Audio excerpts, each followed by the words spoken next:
daoibh August Fulcha, Ismisha Killian, and this is Hallowed Highlands. Hello and welcome everybody, I'm Killian. Today we are going to be going more in depth into shadow work. Not too long ago I did a introductory video on shadow work and it helped so many people that I decided to do another video on shadow work, except this time we're going to go a little more into detail on things that you can do, also the benefits. And I'm also going to be showing you my cognitive behavioral therapy deck that's very helpful for me in my own healing and shadow work. So let's get started. So some of the benefits of shadow work are better, healthier relationships, increased perception and more accurate logical view of the world, better able to validate your feelings while checking the facts of the situation, more compassion for yourself and others, generally healthier, reduced stress and cortisol levels, feeling whole, boost in creativity, and also less toxicity. So there's some practices within shadow work that I wanted to share with you guys today that I think would be very helpful for your own practice. One of them is to practice self-compassion and self-acceptance. Have empathy for yourself. I know this is not easy for a lot of us, especially in this day and age and in this culture. It's not always easy to be nice to yourself, but practicing self-compassion and acceptance and treating yourself the way that you would treat someone else is very important. So self-awareness is also very important, and this is taking inventory basically on who you are, your thoughts, your beliefs, your actions.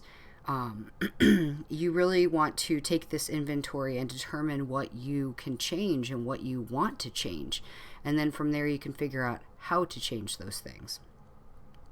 Honest introspection is basically where you go inside yourself and you look for every part of yourself and you look to understand every part of yourself.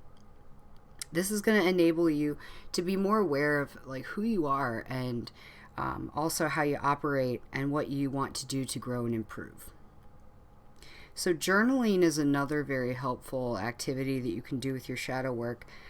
You can do things like keep track of your shadow work, journal about what your shadow looks like. So like, for me personally, I could say, my shadow self is a procrastinator. My shadow self struggles with even though I've come a long way, my shadow self still very much struggles with abandonment.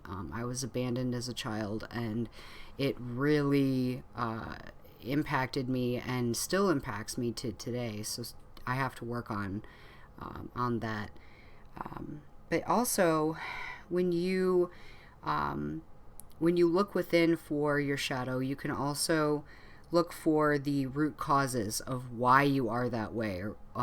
So for me, I can say, I can very easily track certain things about myself to the trauma I experienced as a child. And from there, you're able to validate yourself and say, hey, this makes sense. This is where this comes from. But, just because it makes sense doesn't mean that it's okay or that it has to stay that way. You can choose to work on it. So from here, you also want to validate yourself, validate your shadow, and contract to work together to heal and grow. You can also keep track of things like negative thoughts, and not just keep track of them, but also come up with challenge statements for them. So if you continuously have a negative self-thought of, I'm worthless, then brainstorm counter arguments to that. I am not worthless. I have people that love me very much, and if I was not around, these people would be deeply impacted by my loss. You can, I think I have this later on in my notes, but you can also make a list of all the accomplishments that you've made, and make a list of all of the positive aspects of yourself. And keep this somewhere that you can see it regularly and easily, so that you can remind yourself that you are not worthless, that you are not all these awful things, and that yes, even though your shadow has some stuff going on, everybody has a shadow, everybody has stuff going on, and it's not the end of the world.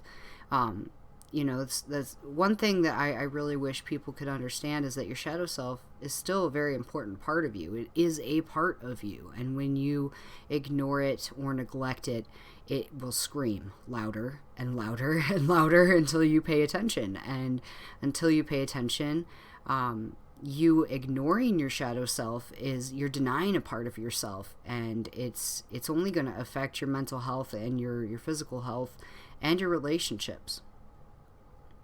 So another thing that you can do with journaling, you can also journal about your emotional reactions, and this can help you analyze, how you respond to certain people, how you respond to certain events or certain things said to you. Sorry, I gotta flip my notes. And again, this will allow you to see where you need to improve. Ask yourself where these feelings and reactions are coming from. Again, trace that to the root. And then from there, you'll be able to do something about it. Analyze the way you talk about yourself. We pretty much already talked about that. One thing that I really wanted to touch on was that the way that we talk to ourselves as adults is very much, it very much has something to do with how we were talked to as children.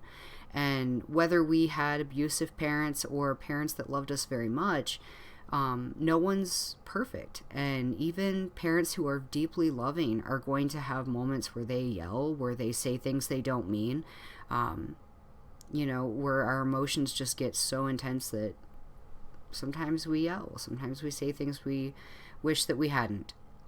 But regardless of whether our parents meant well or not, the way they talk to us really does form the way that we talk to ourselves as adults. So, seeing where that comes from really helps us better understand ourselves and allow us to say, okay, well, this is where this comes from. I was talked to this way growing up, and it makes sense that now I talk to myself this way. However, I do not want to talk to myself like this anymore. I don't deserve to be talked to this way. I never did deserve to be talked to this way. So now I'm going to work on healing myself and giving myself nurturing and understanding. I already said this, going back to making a list of the positives about you, the positives and your accomplishments. I actually did this with my partner and one of my friends recently, where we took about 5 minutes to write down all of our accomplishments, and all three of us were shocked after we did the exercise at how many more things on our list there were than we thought there would be. And things that we don't normally think as accomplishments, but then when you actually take a moment to really put some thought into it, you're like, oh my gosh, like I accomplished that. I did that. So that's another thing that you can do. One last thing that I wanted to go over, actually it's not the last thing, but, oh, you know what? Yeah. Okay. So sorry about that. Make a list of the things about other people that irritate the crap out of you. And I say this because oftentimes the things that we get frustrated about or triggered in other people is because there is a trace of it within ourselves. And, it's not easy to work on ourselves. It's so oftentimes when something irks us about ourselves, we ignore it. We ignore our shadow self. And then we see these things in other people, and we point the finger and we complain and we say, oh God, I can't stand that this person does this. When in fact, there are things about ourselves that, we do the same thing. So, for example, it really irritates the crap out of me when people procrastinate, but I am one of the biggest procrastinators on this planet. So, that just goes to show me even more that that's a part of my shadow self that I need to work on, is procrastination. It's also important to practice self-compassion acceptance, like I said, when doing shadow work.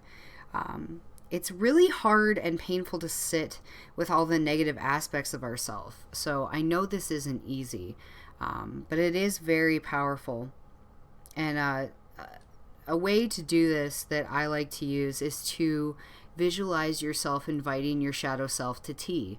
So invite your shadow self to sit down with you and have a cup of tea and just to talk to you and tell you about its pain and tell you about itself. And I encourage you during this little tea time to truly listen to understand. Don't listen to respond or listen to, to flip out on yourself and self-deprecate, but listen to understand and to feel compassion for your shadow self, because your shadow self is hurting and it needs you to love it and to care for it and to be there for it. Like I said before, it is an aspect of you. It is a part of you. So you must accept it. The last thing that I wanted to go over was that there are some really cool quizzes and tests out there that can help you identify your Jungian archetype. There are different types of quizzes. I also wanted to share with you my CBT deck. This is a cognitive behavioral therapy card deck. There are 3 different types of cards in here, which I'm going to show you in just a minute. But this deck has been really helpful for me when it comes to my emotions and really just all aspects of my life.